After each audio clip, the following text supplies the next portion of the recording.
Fala galera, sejam bem-vindos ao Aprende Menino, o canal onde aprender geografia fica muito mais fácil.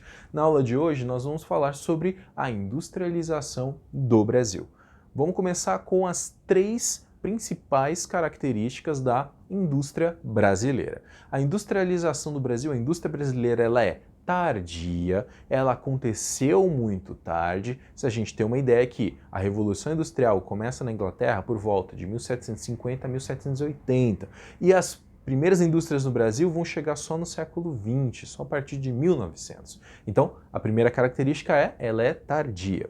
Segunda característica, a industrialização do Brasil ganha força com a substituição de importações. O que era isso? Antes a gente importava muita coisa dos países europeus principalmente, a gente comprava quase tudo deles. E aí, depois de um tempo, a gente passou a produzir o que antes a gente comprava. Isso foi a substituição de importações. E a indústria brasileira, ela carece, ela depende de investimentos e tecnologias estrangeiras. Isso por conta da nossa deficiência estrutural. Vamos fazer um pequeno histórico aí da industrialização brasileira. A industrialização brasileira, a indústria brasileira, ela tem uma relação muito forte com o café. Por quê?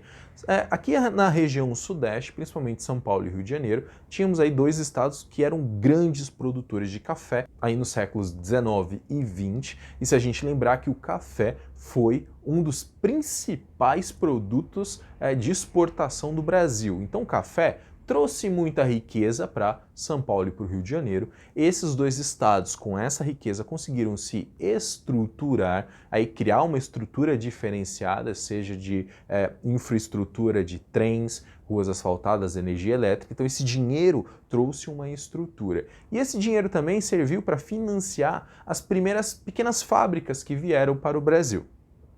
E aí, quando chegou ali na Segunda Guerra Mundial, o que aconteceu? O mundo inteiro entrou em guerra, e aí começou a acontecer a substituição da importação, né? As indústrias se concentravam aqui no Sudeste, em São Paulo e Rio de Janeiro, e aí a gente não podia mais comprar da Europa por conta da guerra, e aí teve o primeiro boom da indústria brasileira, que nós passamos a produzir o que antes nós comprávamos. A indústria foi se desenvolvendo, mas ainda assim aqui dentro da região sudeste do Brasil.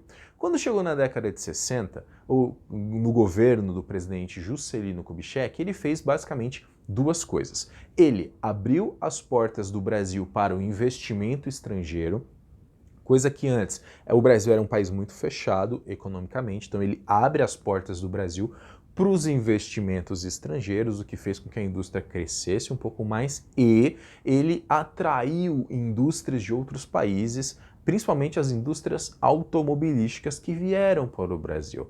A Volkswagen é um exemplo dessas indústrias que vieram para o Brasil nessa época. Quando chegando ali na década de 70, ficou claro que estava muito caro produzir aqui no Sudeste. Já tinha muitas empresas, a estrutura já estava muito inflada, os salários já eram muito mais altos, o custo de produção era muito alto, e aí surgiu uma necessidade de desconcentrar essas indústrias que antes só ficavam no Sudeste. A partir da década de 1990 começa a desconcentração industrial, que é a saída dessas indústrias que antes estavam no Sudeste em direção a outras regiões, principalmente a região Nordeste e a região Sul do Brasil. Essas regiões passaram a oferecer para essas indústrias terrenos gratuitos, a doação de terrenos, uma infraestrutura necessária, a isenção de impostos, que é você chegar naquela região, naquele estado, naquela cidade e não ter que pagar nenhum imposto. Assim, as indústrias foram saindo do sul e da região sudeste do Brasil, foram saindo de São Paulo e do Rio de Janeiro em direção à região nordeste e à região sul. Toda cidade sabe que quanto mais indústrias você tem, maior vai ser a sua arrecadação, mais dinheiro você, cidade ou estado, vai receber. Então por isso que começou a acontecer o que a gente chama de guerra fiscal, que é uma disputa entre os estados, entre as cidades, cada um oferecendo mais coisas para receber essas indústrias. Mesmo assim, Hoje no Brasil nós temos um parque industrial diversificado, nós ainda temos uma concentração razoável na região sudeste, nos estados de São Paulo e Rio de Janeiro, mas muitos estados brasileiros já receberam aí várias indústrias, já tem uma produção industrial muito relevante, mas mesmo assim a indústria brasileira ainda carece de investimentos, ainda carece e precisa de mão de obra tecnológica, de mão de obra especializada, e aí existe aí toda uma necessidade de investimentos nessas indústrias e no preparo das pessoas que vão trabalhar, da mão de obra para essas indústrias. E é isso aí, galera. Espero que vocês tenham gostado, espero que vocês tenham entendido. Se você precisa de mais conteúdo, vai lá no meu podcast, no Aprende Menino, que você vai encontrar vários outros resumos de vários outros temas da geografia. Até o próximo episódio. Tchau, tchau.